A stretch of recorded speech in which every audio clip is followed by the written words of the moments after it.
ಯಾವತ್ತಿದ್ದರೂ ಕೂಡ ಬೇಕೇ ಬೇಕು, ಬೇಕೇ ಬೇಕು.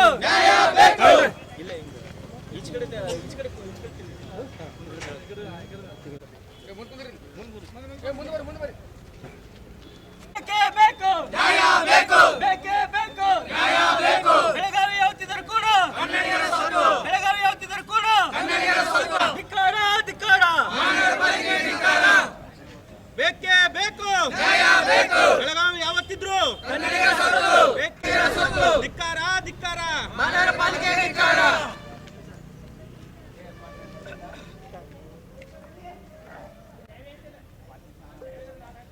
ಎಲ್ಲಿಯವರೆಗೂ ಹೋರಾಟ, ಎಲ್ಲಿಯವರೆಗೂ ಹೋರಾಟ. ಬೆಳಗಾವಿ ಯಾವತ್ತಿದ್ದರೂ ಕೂಡ, ಬೆಳಗಾವಿ ಯಾವತ್ತಿದ್ದರೂ ಕೂಡ, ಕೂಡ ಬೆಳಗಾವಿ ಯಾವತ್ತಿದ್ದರೂ ಕೂಡ ಬೇಕೇ ಬೇಕು, ಬೇಕೇ ಬೇಕು.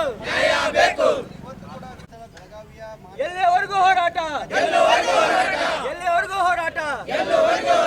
ಬೆಳಗಾವಿ ಬೇಕೇ ಬೇಕು, ಬೆಳಗಾವಿ ಯಾವತ್ತಿದ್ದರೂ ಕೂಡ, ಬೆಳಗಾವಿ ಯಾವತ್ತಿದ್ದರೂ ಕೂಡ ಬೇಕೇ ಬೇಕು. ಧಿಕ್ಕಾರ, ಧಿಕ್ಕಾರ.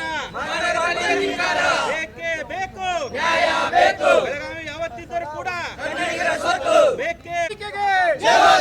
ಕರ್ನಾಟಕ ರಕ್ಷಣಾ ವೇದಿಕೆಗೆ ಬೇಕೇ ಬೇಕು, ಬೇಕೇ ಬೇಕು. ಯಾವತ್ತಿದ್ದರೂ ಕೂಡ ಕನ್ನಡಿಗರ ಸ್ವತ್ತು, ಕನ್ನಡಿಗರ ಆಸ್ತಿ, ಕರ್ನಾಟಕದ ಅವಿಭಾಜ್ಯ ಅಂಗ. ಇದು ಎಲ್ರಿಗೂ ತಿಳಿದಿರುವಂಥ ವಿಷಯ. ಯಾಕೋ ನಮ್ಮ ಮಹಾನಗರ ಪಾಲಿಕೆಯವರಿಗೆ ತಿಳಿದಿಲ್ಲ ಅನಿಸುತ್ತೆ. ಯಾಕಂದರೆ ಬೆಳಗಾವಿ ಕನ್ನಡಿಗರ ಸ್ವತ್ತು ಅನ್ನೋದನ್ನು ಘೋಷಿಸಬೇಕು, ಟರಾವ್ ಪಾಸ್ ಮಾಡಬೇಕು ಅನ್ನೋದು ನಮ್ಮ ಒತ್ತಾಯ ಆಗಿದೆ.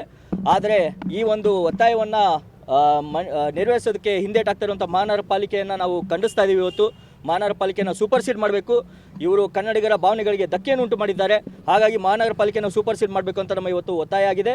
ಅದೇ ನಿಟ್ಟಿನಲ್ಲಿ ಕರ್ನಾಟಕದಲ್ಲಿ ಬೆಳಗಾವಿ ಅವಿಭಾಜ್ಯ ಅಂಗ ಎಂಬುದನ್ನು ಅವರು ಘಂಟಾಘೋಷವಾಗಿ ಅದನ್ನು ಟರಾವ್ ಪಾಸ್ ಮಾಡಬೇಕಾಗಿ ಈ ಮೂಲಕ ಒತ್ತಾಯವನ್ನು ಮಾಡ್ತಾ ಇದ್ದೀವಿ. ಪ್ರಾದೇಶಿಕ ಆಯುಕ್ತರ ಕಚೇರಿಯಿಂದ ಕೂಡ ಲೆಟರ್ ಹೋಗಿದೆ, ಸೂಪರ್ ಸೀಡ್ ಮಾಡೋದಕ್ಕೆ 3 ದಿನದಲ್ಲಿ ವರದಿ ಕೊಡಿ ಅಂತೇಳಿ. ಇದು ಯಾಕಂದರೆ ಬೆಳಗಾವಿ ವಿಷಯದಲ್ಲಿ ಏನು ಮಹಾನಗರ ಪಾಲಿಕೆ ತೋರ್ತಾ ಇರುವಂಥ ಧೋರಣೆ ಏನಿದೆ ತುಂಬ ಖಂಡನೀಯ. ಹಾಗಾಗಿ ನಾವು ಏನು ಪ್ರಾದೇಶಿಕ ಆಯುಕ್ತರಿಗೆ ಪ್ರಶಂಸೆ, ಅವ್ರಿಗೆ ನಾವು ಅಭಿನಂದನೆಯನ್ನು ಸಲ್ಲಿಸ್ತೀವಿ. ಈ ರೀತಿ ಒಂದು ನೋಟಿಸನ್ನು ಅವ್ರು ಕೊಟ್ಟಿರೋದು. ಬೆಳಗಾವಿ ಮಹಾನಗರ ಪಾಲಿಕೆನ ಸೂಪರ್ ಸೀಡ್ ಮಾಡಿ ಏನು ಕನ್ನಡ ಪರವಾಗಿರುವಂಥ ಒಂದು ಆಡಳಿತ ಮಂಡಳಿ ಹೊಸದಾಗಿ ರಚನೆ ಮಾಡಬೇಕು, ಹೊಸದಾಗಿ ಎಲೆಕ್ಷನ್ ಮಾಡಿ ಹೊಸ ಒಂದು ಮಂಡಳಿಯನ್ನು ರಚನೆ ಮಾಡಬೇಕು ಅಂತ ಈ ಮೂಲಕ ಒತ್ತಾಯವನ್ನು ಮಾಡ್ತಾ ಇದ್ದೀವಿ. ಬೆಳಗಾವಿ ಮಹಾನಗರ ಪಾಲಿಕೆಯನ್ನು ಸೂಪರ್ ಸೀಡ್ ಮಾಡಬೇಕು ಅನ್ನೋದು ಕರ್ನಾಟಕ ರಕ್ಷಣಾ ವೇದಿಕೆಯ ಒತ್ತಾಯ ಆಗಿದೆ. ಇಲ್ಲವಾದಲ್ಲಿ ಕರ್ನಾಟಕ ರಕ್ಷಣಾ ವೇದಿಕೆ ರಾಜ್ಯಾಧ್ಯಕ್ಷರ ನೇತೃತ್ವದಲ್ಲಿ ಬೃಹತ್ ಹೋರಾಟವನ್ನು ಬರುವಂಥ 1 ವಾರದಲ್ಲಿ ನಾವು ಮಾಡ್ತೀವಿ ಅಂತ ಎಚ್ಚರಿಕೆಯನ್ನು ಕೊಡ್ತಾ ಇದ್ದೀವಿ. 1 ವಾರ ಗಡುವು ರಾಜ್ಯಾಧ್ಯಕ್ಷರು ಬರ್ತಾ ಇದ್ದಾರೆ. ಬರುವಂಥ ಇದೇ ಕರೆಕ್ಟ್ ಮುಂದಿನ ಬುಧವಾರ ಏನಾದರೂ ಇಷ್ಟೊಳಗಡೆ ಇವರು ಬೆಳಗಾವಿ ಕರ್ನಾಟಕದ ಅವಿಭಾಜ್ಯ ಅಂಗ ಅನ್ನೋದನ್ನು ಟರಾವ್ ಪಾಸ್ ಮಾಡದೇ ಇದ್ದರೆ ರಾಜ್ಯಾಧ್ಯಕ್ಷರಾದಂಥ ಪ್ರವೀಣ್ ಕುಮಾರ್ ಶೆಟ್ಟಿ ಅವರು ಬುಧವಾರ ಬರ್ತಾ ಇದ್ದಾರೆ.